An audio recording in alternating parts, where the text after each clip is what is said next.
Okay, a very important part of the deadlift is to keep the bar in contact with your body throughout the entire movement. Okay, this is called his center of gravity. If that barbell is a centimeter away from his center of gravity, at his maximal loads, he just ain't lifting that weight. It's not coming off the ground until it is on his center of gravity. Okay, so this is a very important thing for Hafþór, is to keep the bar close to his body, and he starts with the bar that close to his body.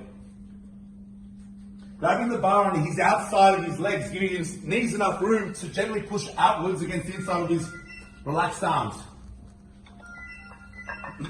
So this rolling is unique to Hafþór. He sits into position so he can recruit his legs and maximize his leg drive. He pulls his armpits towards his pelvis to activate his lats, which also extends his shoulder joint, or another way of thinking of that is pulls the bar towards his body throughout the entire movement. One more rep. He lengthens his spine, reaching the top of his head to the ceiling. Okay, knees locked out, hips pushed through. How did that look? Any questions or observations about how he just performed this movement?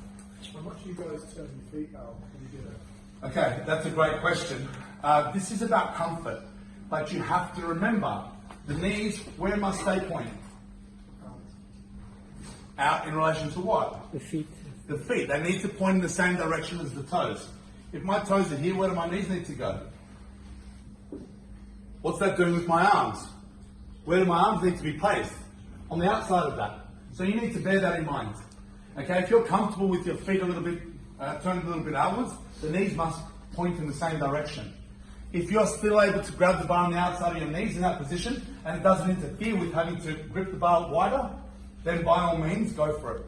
But that's something that I factor in a lot, and if you want the most efficient position for your deadlift, okay, a lot of the times I prefer to teach my lifters to go a little bit straighter with their feet, and actually very slightly outwards. If we understand Hafþór's proportions, his toes are pointed very slightly outwards, and this is a great position for Hafþór.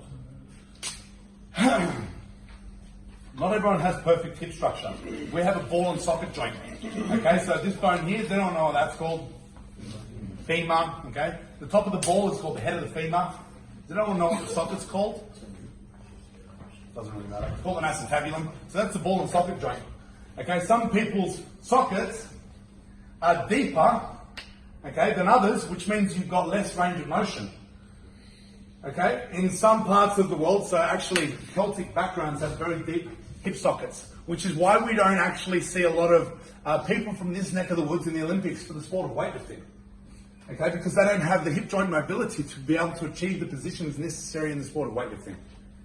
Countries like Poland have very shallow hip sockets, which increases the range of motion. Less stability, more mobility. So think about my ball and socket joint in my shoulder.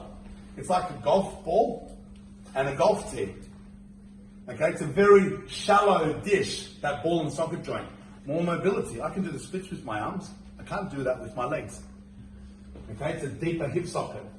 Okay, so everyone's hip sockets in this room are slightly different shaped. So for me to say to you, your feet must be in this X position, is not entirely accurate. Okay, which is why we have to understand a few things. There's a thing called comfort, and then some people, comfort is sitting on the couch at home with a beer in your hand. Okay, so we have to understand, not to give you too much leeway, we have to understand a few basic rules with human movement. Okay, but at the same time, we need to be able to factor it in. So if you're a coach, don't just tell someone stand here because Hafþór stands here or because Sebastian said so. Okay, we have to understand that everyone's hip sockets are different. Some people pointing straight is a really nice natural position for people. Some people it's absolutely not, and it can cause injury. Okay, so some people we want it, so those are the rules. We want it slightly outwards, between straight to slightly outwards, but not so far outwards that our knees are pointing outwards to push our arms in a position that's less efficient than straight down. Okay, understand something again, okay? Thor is a big dude, but he's got very masculine proportions. Like his shoulders are freaking wide, proportionate to his hips, kind of like how a guy would be. Females, on the other hand, naturally have lower body dominant physiques, so their hips are a little bit wider and their shoulders are a little bit narrower.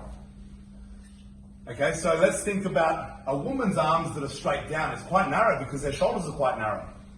They're not giving their hips much room to be able to move in that bottom position. Hips take priority. So don't just grab the bar with your arms straight down if it's going to cram your hips in, because Bass said arms down is the way to do it. Hips and hip structure and leg mass takes priority. Okay, something else about Hafþór, his legs are freaking huge now at 25 kilos underweight. Okay, it's quite the sight when I walk around with this guy when he's at World's Strongest Man, and he's just like that. And his legs are the same, so he kind of walks like a fucking big dude. And the leg mass will get in the way of where he stands for his deadlift as well. So especially, since training for Arnold's, the last deadlift for the Arnold's, he deadlifted 474 kilograms, was working towards deadlifting 500 kilograms. He had a lot of leg mass as well. So that's something else we must factor in. Okay, sometimes the leg mass won't allow you to stand that straight. With your feet that close together. Okay, so it's not just hip structure, it's also leg mass, which is something we need to factor in for women as well. A lot of women store more of their body fat on their lower bodies, which means that they naturally must stand with a slightly wider stance and therefore hands on the outside of the legs. Does that make sense? Any questions? I don't know how to answer that.